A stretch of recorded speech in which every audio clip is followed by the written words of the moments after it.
নমস্কার প্রিয় শিক্ষার্থী বন্ধুরা, বেঙ্গলি সলিউশন ইউটিউব চ্যানেলে তোমাদের সকলকে স্বাগত।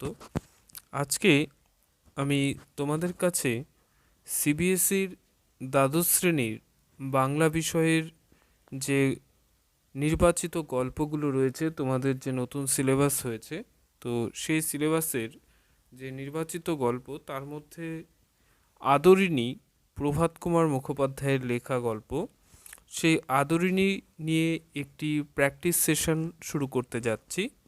তো তার আগে যারা আমার এই চ্যানেলে নতুন তারা অবশ্যই চ্যানেলটিকে সাবস্ক্রাইব করবে এবং ভিডিওটিকে শেয়ার করবে, যাতে তোমাদের পরীক্ষা প্রস্তুতিতে এই ভিডিওটি কাজে লাগতে পারে। এবং তোমরা জানো যে সব ক্ষেত্রেই বেঙ্গলি সলিউশন ইউটিউব চ্যানেল তোমাদের পরীক্ষা প্রস্তুতির কথা মাথায় রেখেই তোমাদের যে বিভিন্ন যে দীর্ঘ বিষয় বা লেন্দি যে টপিকগুলো রয়েছে সেগুলোর সহজ একটা প্রস্তুতি পর্ব নিয়ে তোমাদের সামনে উপস্থাপন করা হয়। তো আজকেও তার অন্যথা হচ্ছে না। তো গল্পটির একটি হচ্ছে কি যে এমসিকিউ সেশন আমি এখানে নিয়ে এসেছি।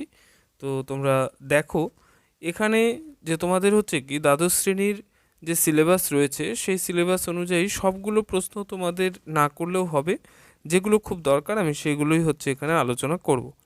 তো চলে যাচ্ছি মূল পর্বে কথা না বাড়িয়ে। দেখো, প্রভাত কুমার মুখোপাধ্যায় যে ছদ্মনামে গল্প রচনা করতেন, ঠিক আছে, তো তার হচ্ছে কি তিনি রাধামণি দেবী ছদ্মনামে তিনি লিখতেন, ঠিক আছে। তো এটা হচ্ছে তোমাদের দরকার। এবং তাছাড়া হচ্ছে কি দেখো, প্রভাত কুমারের উল্লেখযোগ্য গল্প গ্রন্থগুলি হলো গল্পাঞ্জলি, বিলাসিনী, গহনার বাক্স, এগুলো সবগুলোই ঠিক। এরপর আমি চলে যাচ্ছি একেবারে হচ্ছে যে প্রশ্ন নম্বর 8-এ চলে যাচ্ছি, ঠিক আছে। তো মাঝেরগুলো তোমাদের দরকার নেই। আদরিণী গল্পের রচয়িতাকে, এটা তোমরা খুব ভালো করে জানো, প্রভাত কুমার মুখোপাধ্যায় হলেন আদরিণী গল্পের রচয়িতা, ঠিক আছে। এরপর চলে যাচ্ছি 9 নম্বরে, আদরিণী গল্পের পরিচ্ছেদ সংখ্যা, ঠিক আছে। আদরিণী গল্পের মোট পরিচ্ছেদ রয়েছে কটি? আদরিণী গল্পের মোট পরিচ্ছেদ রয়েছে 60টি, ঠিক আছে। আদরিণী গল্পের মোট পরিচ্ছেদ হলো 60টি। হ্যাঁ, এরপর আদরিণী গল্পের পাড়ার ডাক্তারের নাম, ঠিক আছে। পাড়ার ডাক্তারের নাম কি বলেছিল? পাড়ার নগেন ডাক্তার, ঠিক আছে, পাড়ার নগেন ডাক্তার। তারপর আদরিণী গল্পের জুনিয়র উকিল কে ছিলেন? জুনিয়র উকিল ছিলেন কুঞ্জবিহারী, ঠিক আছে। 11 নম্বর এর উত্তর হয়ে যাবে ঘ। তারপর আদরিণী গল্পে কুঞ্জবিহারী বাবু তিনি কি ছিলেন? তিনি ছিলেন হচ্ছে জুনিয়র উকিল, ঠিক আছে। আদরিণী গল্পে নগেনবাবু ছিলেন, ঠিক আছে, নগেনবাবু পেশায় কি ছিলেন? পেশায় ছিলেন ডাক্তার, ঠিক আছে। দেখো, আমি প্রত্যেকটাই হচ্ছে কি যে একদম নিখুঁত প্রস্তুতির জন্য ঠিক এইভাবেই এমসিকিউ সেশনটা এখানে দেওয়া হয়েছে। কুঞ্জবিহারী ও নগেনবাবু জয়রাম মোক্তারের কাছে এসেছিলেন কখন? ঠিক আছে, কুঞ্জবিহারী আর নগেনবাবু জয়রাম মোক্তারের কাছে কখন এসেছিলেন? ঠিক আছে, তো ঠিক হচ্ছে কি কখন এসেছিলেন? বিকেল বেলায়, ঠিক আছে, এসেছিলেন বিকেল বেলায়। এরপর কুঞ্জবিহারী যা চিবোতে চিবোতে জয়রাম মোক্তারের কাছে এসেছিলেন, কি চিবোতে চিবোতে এসেছিলেন? 15 হয়ে যাবে ক, পান চিবোতে চিবোতে। এরপর কুঞ্জবিহারী বাবু যখন জয়রাম মোক্তারের কাছে আসেন তখন তার হাতে কি ছিল? ঠিক আছে, হাতে কি নিয়ে এসেছিলেন? হাতে ছড়ি নিয়ে এসেছিলেন, ঠিক আছে। তো 16 নম্বর এর উত্তর হয়ে যাবে গ, ঠিক আছে, 16-র উত্তর হয়ে যাবে গ। তারপর জয়রাম বাবুর পদবী কী ছিল? জয়রাম বাবুর পদবী কী ছিল? জয়রাম মুখোপাধ্যায়, ঠিক আছে, জয়রাম বাবুর পদবী ছিল মুখোপাধ্যায়। তারপর জয়রাম বাবু কী ছিলেন? জয়রাম বাবু ছিলেন একজন মোক্তার, ঠিক আছে, জয়রাম বাবু ছিলেন একজন মোক্তার। মোক্তার শব্দের আভিধানিক অর্থ হলো কি? ঠিক আছে, মোক্তার শব্দের আভিধানিক অর্থ, ঠিক আছে, উকিল কিন্তু নয়, ঠিক আছে। তো এখানে হচ্ছে অনেকে উকিল মোক্তার বলে, কিন্তু কখনোই হচ্ছে উকিল আর মোক্তার একই নয়, ঠিক আছে। তো মোক্তার হচ্ছে কি অপেক্ষাকৃত নিম্ন শ্রেণীভুক্ত আইনজীবী, ঠিক আছে। এরপর তোমাদের হচ্ছে কি যেহেতু প্রত্যয় তোমাদের নেই, তো তাই প্রত্যয় লাগবে না, এবং ক্লাস 12-এ হচ্ছে কি শব্দভাণ্ডারের কোনো ব্যাপার নেই, শব্দভাণ্ডারও লাগবে না। তারপর তো এরপর দেখো 22 নম্বর যে প্রশ্নটি রয়েছে, তো মুখোপাধ্যায় মুখুজ্জে, এটা সংকোচন ব্যাকরণের নিয়ম অনুযায়ী, এটাও তোমাদের সিলেবাসে নেই, এটা লাগবে না তোমাদের। এরপর চলে যাচ্ছি নগেন ডাক্তার এবং জুনিয়র উকিল যেখানকার বাবুদের বাড়ি থেকে নিমন্ত্রণ পেয়েছেন, ঠিক আছে। নগেন ডাক্তার এবং জুনিয়র উকিল যেখানকার বাবুদের বাড়ি থেকে নিমন্ত্রণ পেয়েছেন, ঠিক আছে। কোথা থেকে নিমন্ত্রণ পেয়েছেন? পীরগঞ্জ থেকে, হ্যাঁ। পীরগঞ্জের মেজবাবুর মেয়ের বিয়ের দিন, ঠিক আছে। পীরগঞ্জের মেজবাবুর মেয়ের বিয়ের দিন কবে ঠিক হয়েছে? পীরগঞ্জের মেজবাবুর মেয়ের বিয়ের দিন ঠিক হয়েছে, এটা হবে সোমবার, ঠিক আছে। সোমবারে মেয়ের বিয়ের দিন ঠিক হয়েছে, তাহলে এটা সঠিক উত্তর হয়ে যাবে গ। 24-এর সঠিক উত্তর হয়ে যাবে গ। তারপর পীরগঞ্জে যে বাবুর মেয়ের বিয়ের উপলক্ষে নগেন ডাক্তার ও জুনিয়র উকিল কুঞ্জবিহারী যাবে, ঠিক আছে। তো সেই বাবুকে, বাবু হচ্ছে মেজবাবু। 25-এর সঠিক উত্তর হয়ে যাবে ক। 26 পীরগঞ্জের মেজবাবুর মেয়ের বিয়েতে যেখান থেকে বাই আসছে, ঠিক আছে। বাই মানে কিন্তু হচ্ছে কি বাইজি, ঠিক আছে। আগেকার সময় রাজা জমিদাররা তাদের হচ্ছে কি বাড়িতে বিরাট কোনো উৎসব অনুষ্ঠান থাকলেই তারা হচ্ছে কি বাইরে থেকে বাইজি এবং হচ্ছে কি আরও বিভিন্ন রকমের হচ্ছে কি যে খ্যামটা এই সমস্ত এনে তারা হচ্ছে কি আসর বসাতেন। তো এখানে পীরগঞ্জের মেজবাবুর মেয়ের বিয়েতে যেখান থেকে বাই আসছে, ঠিক আছে। কোথা থেকে বাই আসবে? হচ্ছে বেনারস থেকে। 26-এর সঠিক উত্তর হয়ে যাবে ক। পীরগঞ্জের মেজবাবুর মেয়ের বিয়েতে যেখান থেকে খ্যামটা আসছে, ঠিক আছে। 27-এর সঠিক উত্তর হবে, 27-এর সঠিক উত্তর হয়ে যাবে গ, কলকাতা থেকে।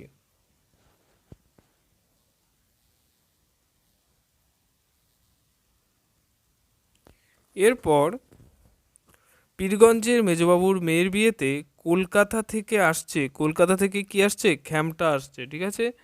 তারপর কি রয়েছে আমি মার্ক করছি না, মার্ক করতে সময়ও বেশি লাগছে এবং ভিডিওর লেন্থ বেশি হয়ে যাবে, তো আমি সেভাবে বলে দিচ্ছি। পীরগঞ্জের মেজবাবুর মেয়ের বিয়েতে কলকাতা থেকে আসছে খ্যামটা। পীরগঞ্জের মেজবাবুর মেয়ের বিয়েতে বেনারস থেকে কি আসছে? বেনারস থেকে আসছে বাই। তারপর কুঞ্জবিহারী ও নগেন বাবুরা, কুঞ্জবিহারী এবং নগেন বাবুরা আসেন কোথা থেকে? কুঞ্জবিহারী এবং নগেনবাবু আসেন কার কাছে? কার কাছে এসেছিলেন? ঠিক আছে, মোক্তার মহাশয়ের কাছে এসেছিলেন, ঠিক আছে। এসেছিলেন কার কাছে? মোক্তার মহাশয়ের কাছে। 30-এর সঠিক উত্তর হয়ে যাবে ক।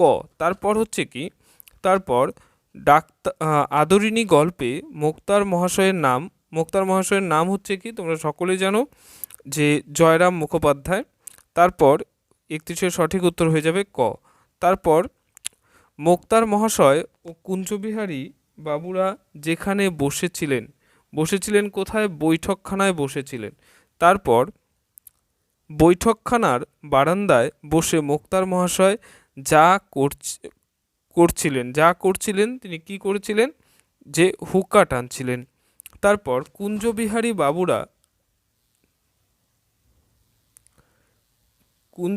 বাবুরা মোক্তার বাবুকে পীরগঞ্জের মেজবাবুর নিমন্ত্রণ করেছে কিনা জিজ্ঞাসা করায় মোক্তার মহাশয় উত্তেজিত স্বরে কি বলেছিলেন? উত্তেজিত স্বরে কি বলেছিলেন?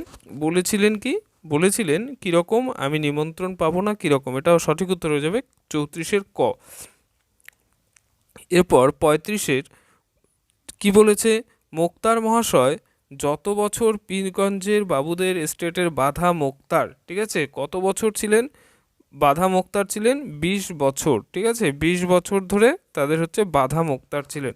তারপর আদরিণী গল্পের দ্বিতীয় পরিচ্ছেদের সূচনাতে পরদিন বলতে যে দিনের কথা বোঝানো হয়েছে সেদিনটা কি? সেদিন হচ্ছে সেদিন যে আদরিণী গল্পের দ্বিতীয় পরিচ্ছেদের সূচনাতে পরদিন, ঠিক আছে, পরদিন বলতে যে দিনের কথা বলা হচ্ছে সেটা আসলে কি ছিল? সেটা ছিল রবিবার, ঠিক আছে। তারপর যেদিনের প্রভাতের আহ্নিক পূজা মুখুজ্জে মহাশয় ঘটা করে করেন সেদিনটা হলো কি? রবিবার। রবিবার দিন বেশ ঘটা করে পুজো করেন। তারপর হচ্ছে রবিবার যে সময় আহ্নিক পূজা শেষ করে মুখুজ্জে মহাশয় বৈঠকখানায় এসে বসেন, সেটা হচ্ছে কি? যে এর সঠিক উত্তর হয়ে যাবে ক, বেলা 9টার সময়। তারপর মুখুজ্জে মহাশয় যাকে হাতির জন্য প্রার্থনা করে চিঠি লিখেছিলেন তিনি কে? তিনি হচ্ছে চিঠি লিখেছিলেন কাকে? চিঠি লিখেছিলেন শ্রীমন মহারাজ শ্রী নরেশচন্দ্র রায়। তারপর চৌধুরী বাহাদুরকে। তারপর হচ্ছে 40 নম্বর, মুখুজ্জে মহাশয় যে ধরনের হস্তি চেয়ে পাঠিয়েছিলেন কেমন? ক নম্বর, সুশীল ও সুবোধ। 41, শ্রীযুক্ত জয়রাম মুখোপাধ্যায় এর বয়স কত? 41 এর সঠিক উত্তর হয়ে যাবে 50 পার হয়েছে। তারপর জয়রাম মুখোপাধ্যায়ের চেহারা কেমন ছিল? 42 এর সঠিক উত্তর হয়ে যাবে ঘ, ঠিক আছে, সবগুলি ঠিক। লম্বা, গোঁফযুক্ত, মাথার সামনের দিকে টাক রয়েছে। তারপর হচ্ছে 43 নম্বর, 43 এর সঠিক উত্তর হয়ে যাবে গ। কি বলেছে? জয়রাম মুখোপাধ্যায় এর চক্ষু দুটি যেরূপ বলে গল্পে বর্ণিত হয়েছে।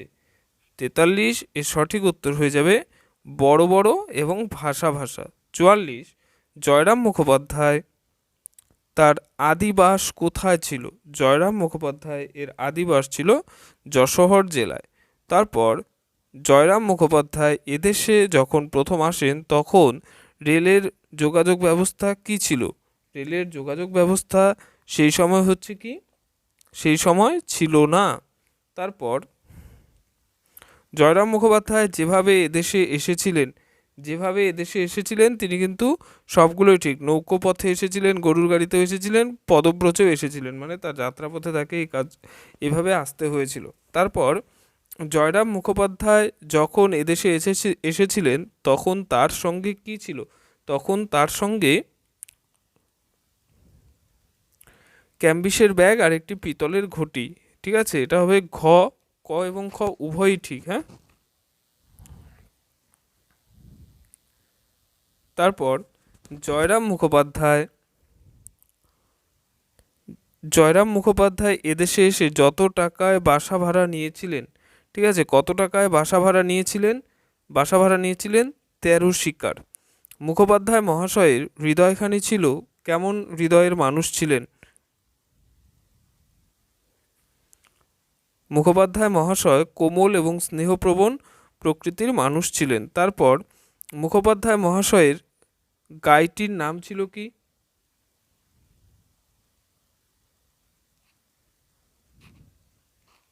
মঙ্গলা। মংলা গাই যা প্রসব করেছিল সেটা কি? একটি এরে বাছুর, ঠিক আছে, একটি এরে বাছুর। আদালত অবমাননার জন্য মোক্তার মহাশয়ের যত টাকা জরিমানা হয়েছিল, ঠিক আছে, কত টাকা? 5 টাকা জরিমানা হয়েছিল। 5 টাকা জরিমানা রক্ষার জন্য মোক্তার মহাশয় যেখানে হচ্ছে কি আপিল করেছিলেন, কোথায় আপিল করেছিলেন? তিনি হচ্ছে কি 5 টাকার জন্য তিনি হাইকোর্টে আপিল করেছিলেন।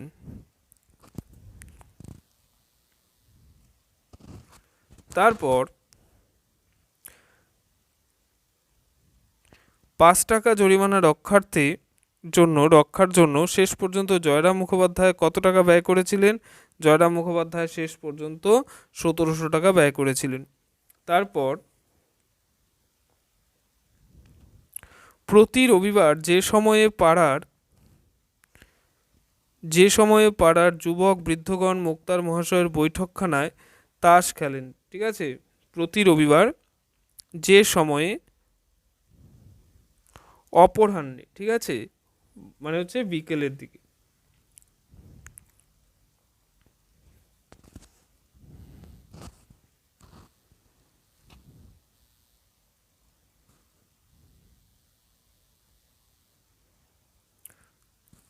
হাতি না পেয়ে মুখোপাধ্যায় মহাশয় হাতির পরিবর্তে যাকে আসতে বলা হয়েছিল, হাতির পরিবর্তে যাতে আসতে বলা হয়েছিল সেটা কি ছিল? গরুর গাড়ি।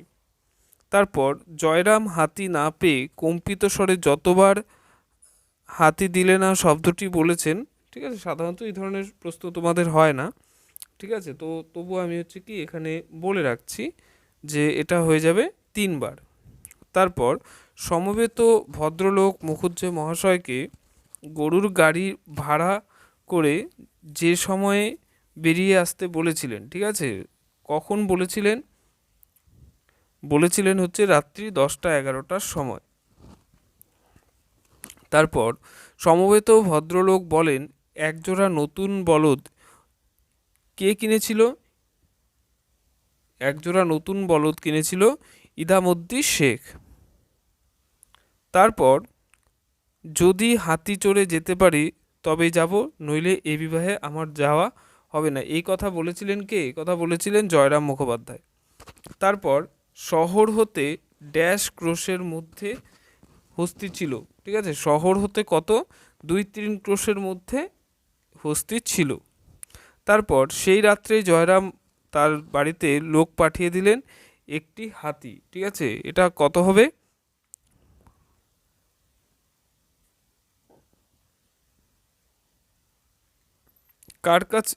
কার কাছে হাতি আছে তার সন্ধান করতে।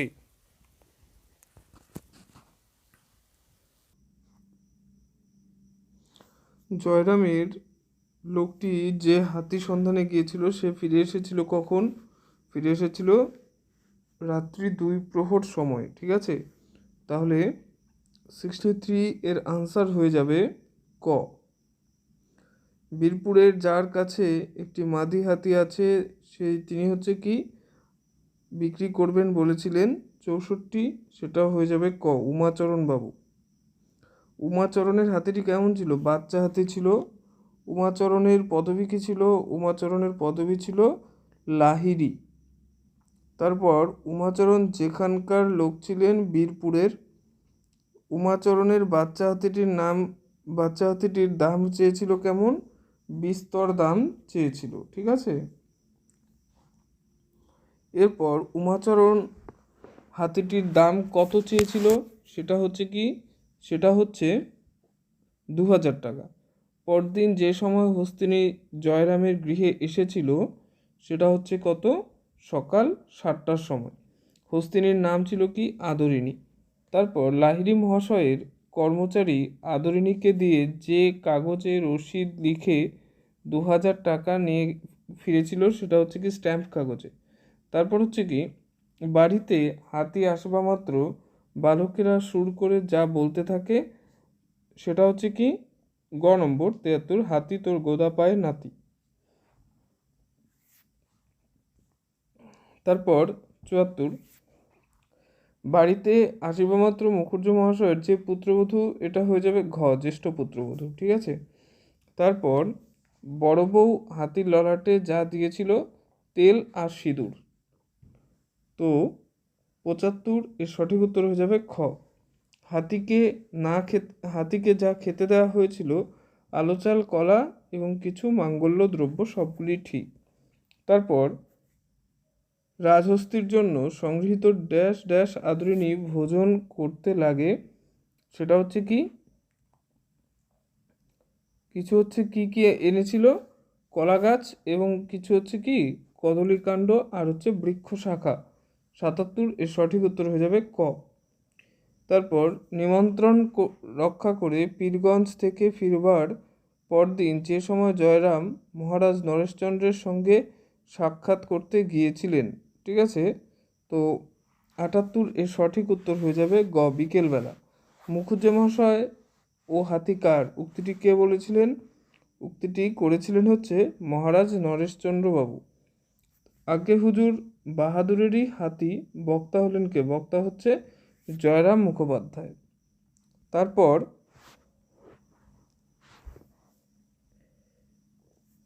তবে বললেন আমার হাতি, এই উক্তিটি কে করেছিল? এই উক্তিটি করেছিল মহারাজ নরেশচন্দ্র। তারপর আদরিণী গল্পের 4র্থ পরিচ্ছেদের সূচনায় বলা হয়েছে উল্লিখিত ঘটনার পর সুদীর্ঘ ড্যাশ বৎসর অতীত হইয়াছে। শূন্যস্থানে যা বসবে এটা হচ্ছে কি 5 বছর অতিক্রান্ত হয়েছে। মুখুজ্জে মহাশয়ের যতগুলি পুত্র, মুখুজ্জে মহাশয়ের পুত্র কতজন ছিল? মুখুজ্জে মহাশয়ের পুত্র ছিল 3 জন। মুখুজ্জে মহাশয়ের যে পুত্ররা মূর্খ সেটা হচ্ছে কি যে তার প্রথম 2 পুত্র, ঠিক আছে? তো প্রথম আর দ্বিতীয় পুত্র। মুখুজ্জে মহাশয়ের কনিষ্ঠ পুত্র অর্থাৎ তৃতীয় পুত্র যেখানে পড়াশুনো করে সে হচ্ছে কি সে কলকাতায় পড়াশুনো করে, ঠিক আছে? 85 সঠিক উত্তর হয়ে যাবে ঘ। 86 মুখুজ্জে মহাশয়ের এর বয়স প্রায় যত বলে গল্পে উল্লিখিত হয়েছে, ঠিক আছে? তো সেটা কি হয়েছে? সেটা হচ্ছে 60 বছর। তারপর ইংরেজ জজের এজলাসে জয়রাম মুখোপাধ্যায়ের মোকদ্দমা যতদিন ধরে চলে সেটা কত ছিল? 3 দিন। জয়রাম মুখোপাধ্যায় ইংরেজি ভাষা জানার ব্যাপারে হুজুরের কাছে নিজে মুখে যা বলেছেন তিনি ইংরেজি হচ্ছে কি জানেন না বলেছিলেন, ঠিক আছে? মোক্তার মহাশয় যখন প্রভাতে বৈঠকখানায় বসেন তখন আদরিণীকে নদীতে স্নান করাতে নিয়ে যেত কে? আদরিণীকে নদীতে স্নান করাতে নিয়ে যেত তার হচ্ছে কি তার মাহুত। হাতিটি আর কেন ওকে বিক্রি করে ফেলুন, মাসে কত টাকা আসবে? মাসে ড্যাশ টাকা বেঁচে যাবে, ঠিক আছে? মাসে কত টাকা বলেছিল? মাসে বলেছিল 30-40 টাকা বেঁচে যাবে।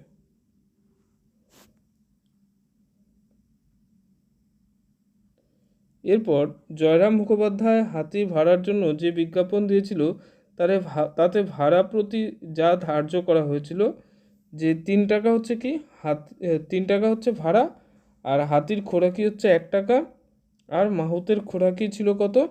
50 পয়সা। তাহলে মোট 4.5 টাকা ছিল। তো সেই ক্ষেত্রে এর সঠিক উত্তর হয়ে যাবে ক।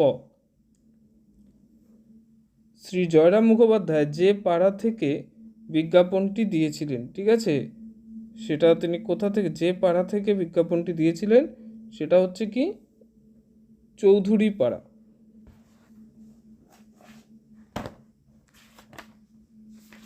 যেহেতু গল্পটি একটি দীর্ঘ গল্প তাই তোমরা কিন্তু খুব ভালো করে এই গল্পটিকে পড়বে। তারপর হচ্ছে কি জয়রাম মুখোপাধ্যায় হাতি ভাড়া বাবদ যত টাকা ব্যয় করেন, ঠিক আছে? জয়রাম মুখোপাধ্যায় হাতি ভাড়া বাবদ 15-20 টাকা ব্যয় করেন। জয়রাম মুখোপাধ্যায়ের যে পৌত্রটি পীড়িত হয়ে পড়ে, ঠিক আছে? জয়রাম মুখোপাধ্যায়ের যে পৌত্রটি পীড়িত হয়ে পড়েছিল সেটা হচ্ছে জ্যেষ্ঠ পৌত্র। পৌত্র মানে হচ্ছে নাতি। তারপর জ্যেষ্ঠ পৌত্রের জন্য ডাক্তার খরচ এবং ঔষধপত্রাদির খরচ প্রতিদিন যা হয়েছিল সেটা হচ্ছে কি 5-60 টাকা খরচ, ঠিক আছে? তার মানে এখানে 7 থাকলে 7টাও অপশনে আসতো কিন্তু, ঠিক আছে? 7টাই আনসার হতো। তো এখানে যেহেতু নেই সেটা, তো সেই জন্য হচ্ছে কি 95 এর সঠিক উত্তর হয়ে যাবে ক। যতদিন পরে জ্যেষ্ঠ পৌত্রটি কিছুটা আরোগ্য লাভ করে, ঠিক আছে? তো যতদিন পরে পুত্রটি আরোগ্য লাভ করেছিল সেটা হচ্ছে গ হয়ে যাবে 30 দিন। জয়রাম মুখোপাধ্যায়ের জ্যেষ্ঠ পৌত্রীর নাম, পৌত্রী মানে হচ্ছে নাতনি, তো তার নাম হচ্ছে কি কল্যাণী। তারপর কল্যাণীর বয়স কত হয়েছিল? কল্যাণী হচ্ছে কি দ্বাদশ বর্ষে পদার্পণ করিয়াছে, ঠিক আছে? মানে 12।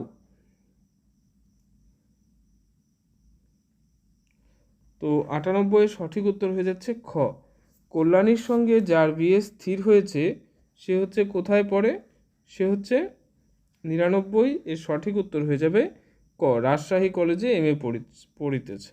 তারপর কল্যাণীর জন্য নিদেন পক্ষে যত টাকা জোগাড় হলে বিয়েটি হয়ে যাবে 2,500 টাকা। ঠিক আছে, 100 এর সঠিক উত্তর হয়ে যাবে ঘ। তো এই হচ্ছে কি এখানকার 100টি প্রশ্ন, এবং এখানে আরও 30টি প্রশ্ন রয়েছে। তো তোমরা হচ্ছে কি তোমরা এটা কোশ্চেনটাকে পুরোটা প্র্যাকটিস করো, তাতে তোমাদের হচ্ছে কি অনেক সুবিধে হবে, এবং এই নিয়ে হচ্ছে কি বেশ অনেক কিছু তোমরা এখান থেকে জানতেও পারবে।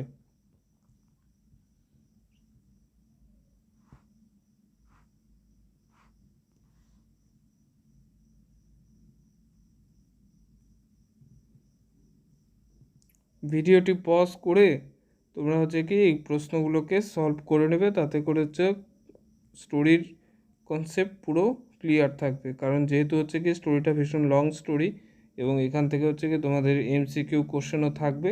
তো সেই ক্ষেত্রে ভিডিওটাকে খুব ভালো করে দেখবে, এবং যারা এই চ্যানেলে নতুন তারা অবশ্যই চ্যানেলটিকে সাবস্ক্রাইব করবে। ধন্যবাদ।